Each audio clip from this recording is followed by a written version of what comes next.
Hello, welcome. So today we're going to be diving into r/BestofRedditorUpdates. So if that sounds like something you'd be interested in, then please do stick around and enjoy. Oh, and don't forget to like and subscribe, please. There's 250 of you now. And that is crazy to me that 250 people want to hear me waffle on. I mean, it's great, but it's definitely crazy to me. I like doing this. It gives me something to do where I can just waffle without the social expectation of holding a conversation where I am not incredibly awkward. Okay, so this one was shared to the subreddit by Direct Caterpillar 77. Obviously not the original poster, just the person who curated the updates and everything into one post for us, which was very nice. Very, very nice indeed. The title of this one is My Fiance, 25F, dumped me, 26M, on Tuesday. Today, she tells me she wants the apartment to herself tomorrow for her Valentine's Day date. Excuse me? I'd be like, no, go have your date somewhere else, you cheeky mare. And this one has got trigger warnings for loss of home, death of a loved one, and emotional abuse. So this was originally posted February 13th, 2014. I'll try to keep this short because I'm so stunned I think I've stopped being able to process things. I've, 26M, been with my fiancé 25F for 4 years. We've been engaged since last year and actively planning the wedding. Last month we moved to a new city across the country because my fiancé got an amazing job offer. I wasn't happy about it since I had to quit my job and all our family and friends were in the city we left. I was kind of a jerk during the moving process, but I've come around since getting here.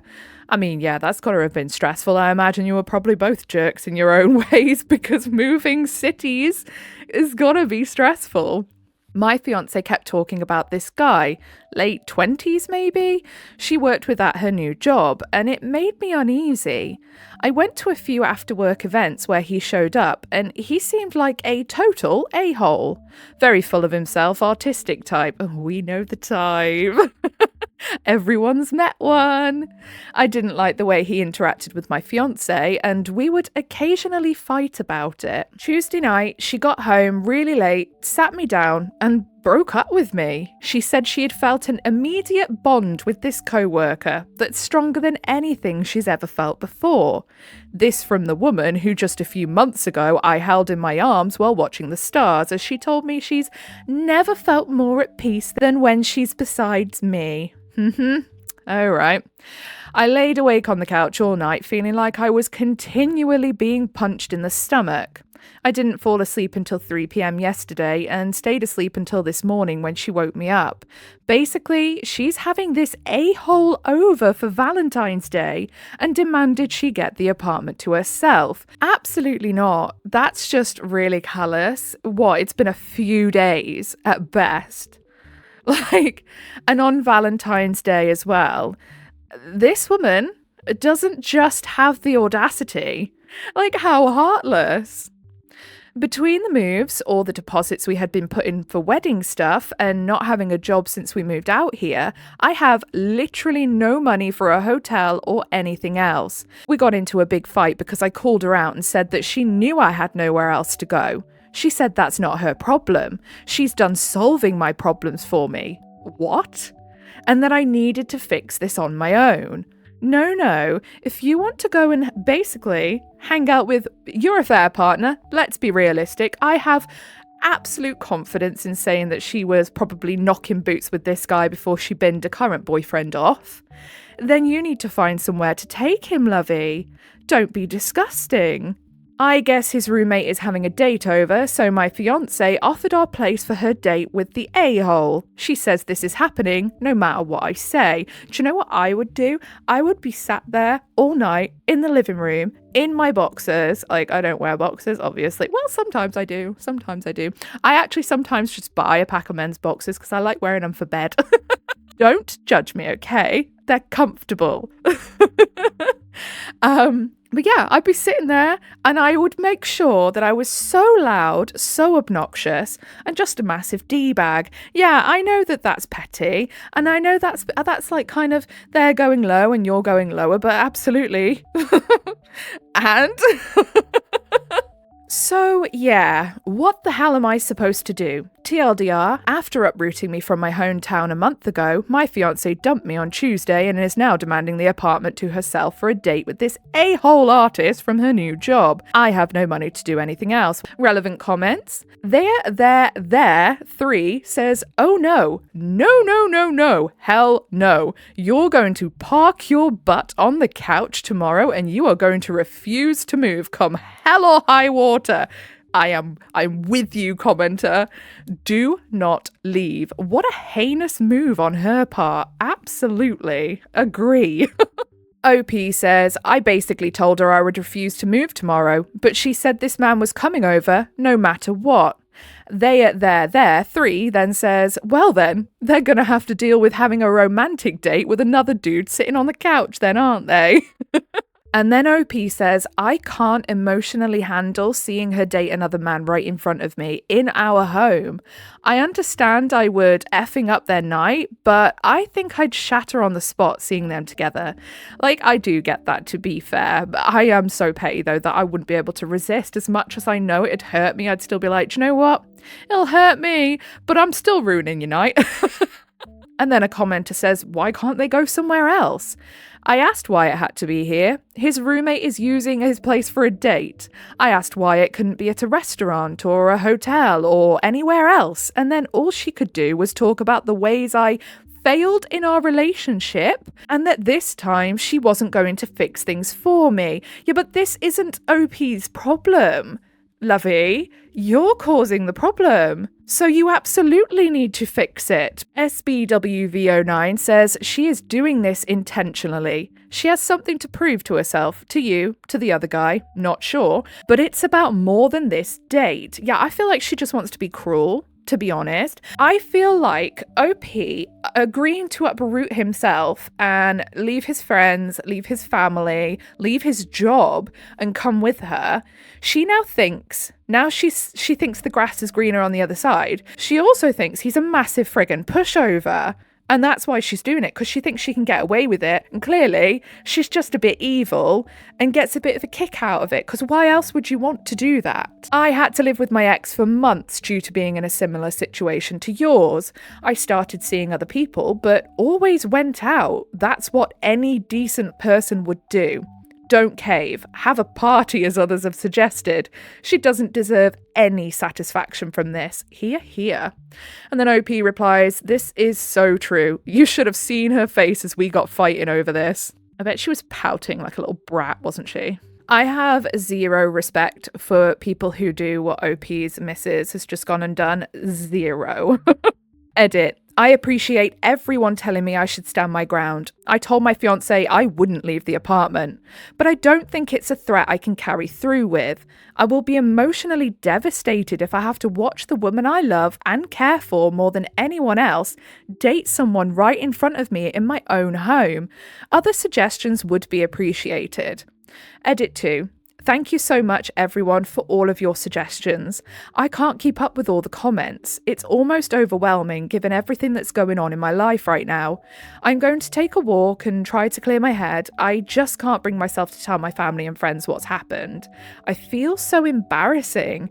I like ideas about trying to reach a compromise. I have a lot to think about.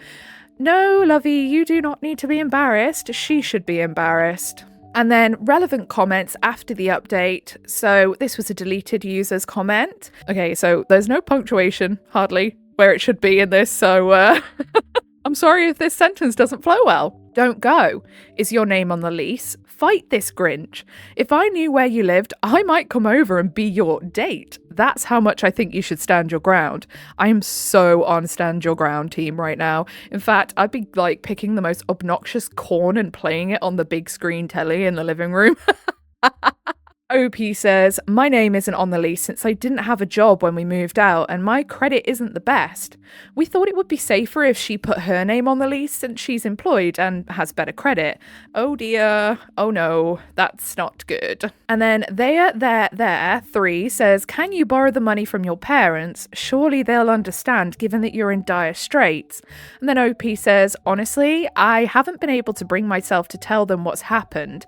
I'm so ashamed and embarrassed about it. And then we get an update February 14th, 2015, so that's 1 year later. I've, 27M, spent the last year working very hard to improve myself.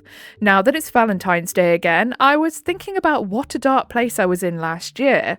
I didn't have the strength to post an update back then, but now that I've had some time to heal, I wanted to let everyone know how I'm doing. Thank you all to everyone who helped me.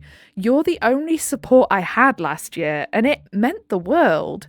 It looks like my original post was deleted. I can still see the text when I log in. After uprooting me from my hometown a few months ago, my fiancé dumped me on Tuesday and is now demanding the apartment to herself for a date with this a-hole artist from her new job. I have no money to do anything else.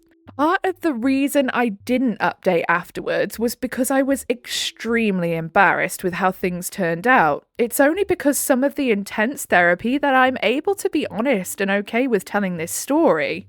It makes me sad that the OP was embarrassed because they were not the person in this story that should be embarrassed at all. Basically, I decided to make one last big attempt at winning her, 26F, back. Right after we got engaged, my ex had a close relative succumb to a long-time illness. This relative was very happy that she lived long enough to see us get engaged. When my ex was a child, this relative had given my ex a charm that she wore all the time.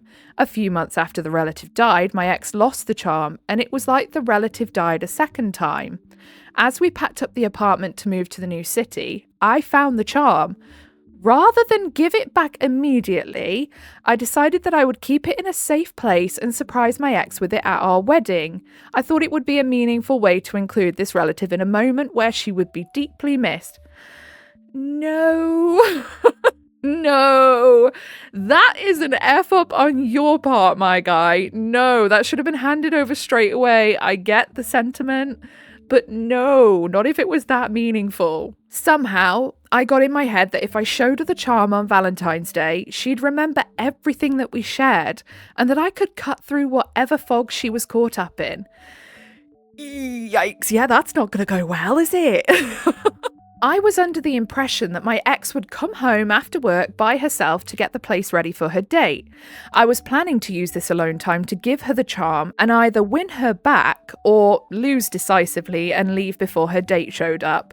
But instead, she showed up with the a-hole from her job. That threw me through a loop big time, and it was incredibly awkward. He was patronising. I can guess that he would be, yes, if he's the arsehole artist type. Nothing at all against artists, by the way. I'm very much a creative myself, but there are some of them that are so up themselves. She became livid that I stole her charm. I struggled to articulate myself, and it was the most embarrassed I've ever been. I got out of there and literally walked around all night until it got so cold I couldn't stand it anymore. I went back to the apartment building at around 4 a.m. and in what was a personal low point, fell asleep in the hallway outside our apartment. But that was the low point. There have been high points since then. I was able to move back to my hometown, and my old employer gave me my old job back. I even met someone else and we dated for a while. We just broke up though. It sucks to be alone again on Valentine's Day, but I've learned that it's okay to be sad every once in a while, and compared to last year, this year is practically a celebration. Therapy gave me a wonderful perspective on life and some great coping skills for when times get difficult. Well, I am really glad that you are getting a bit of help with therapy and whatnot and things are better, but oh, keeping that charm was such a bad idea. So bad. But also, I mean, I don't see how she could be so super angry when she knows she's being a massive penile doing what she's doing. As for my ex, I heard she's married the a-hole guy from work. Her sister would text me occasionally, and apparently her family hates the guy. Whatever, it's not my problem anymore. Lastly, I want to thank everyone on Reddit, sincerely. People offered to buy me a ticket home. Other people offered to hang out with me if we happened to be in the same city. Some people even offered just to Skype with me so I could have someone to talk with. Even though I didn't respond, your messages meant so much to me. Thank you. TLDR, I tried to win my ex back. It ended terribly. My life is mostly back to normal again. I am so glad your life is mostly back to normal. Like, that is a a wild ride. Like, I cannot believe you uprooted your whole life and then she did you so dirty like that. Like, what the hell? And I'm sorry, grief and things like that are not an excuse to treat people like absolute shite, you know? But yeah, the keeping the charm was a big faux pas. I know that you had like sweet and good intentions by doing that, but oh my god, that was such a bad idea. But a lesson really learnt there, hey? Then down in the comments of the Best of Redditor Updates post, Kevin Lestrange says, people offered to buy me a ticket home, other people offered to hang out with me if we happened to be in the same city, some people even offered just to Skype with me so I could have someone to talk with. I remember when this was originally posted, the above really moved me. Also, there was this part. I went back to the apartment building around 4 a.m. and in what was a personal low, fell asleep in the hallway outside our apartment. Whom amongst us hasn't fallen asleep during the lowest point in our lives, only to wake up to a new morning where everything goes upward from there? True story. True story. And then Z Shotstopper says, honestly, as much as Reddit sucks, I had a feeling that someone would offer to buy him a ticket when he mentioned he couldn't afford one. And I am so glad that I was right about that. Yeah, me too. Let's give him a little bit of faith in humanity at least, even if he didn't take up the offer. And do you know what? It's been 10 years now since the update on that original post, so I really hope that the OP's doing even better now. They've got a completely new life, they're doing great, and most importantly that they're happy. And I hope that his ex got divorced. Again, call me petty, but I don't care. So, down in our own comments in the channel, I thought it'd be good to pick one from the Best of Redditor Updates post that I've done previously. So, from an old Best of Redditor Updates video, can't remember which one, I screenshot the comment and forgot to remember which video it was on. Vinny7301 says, bed, warm, cat, next to me, void video, on. Hell yeah! I love that. How can you not be happy with my incessant ramblings and a little kitty? So yeah, if you made it all the way to the end of this one, then I thank you very kindly. Thanks for being here. And I do like reading your comments, by the way. But yeah, if you made it all the way to the end, then I thank you very much. If you would like to give a little like and subscribe if you haven't yet, then I'd thank you even more. And it helps you find your way back here for more of my incessant ramblings. But yeah, whatever you're doing today, I hope you have a good rest of your day. Goodbye.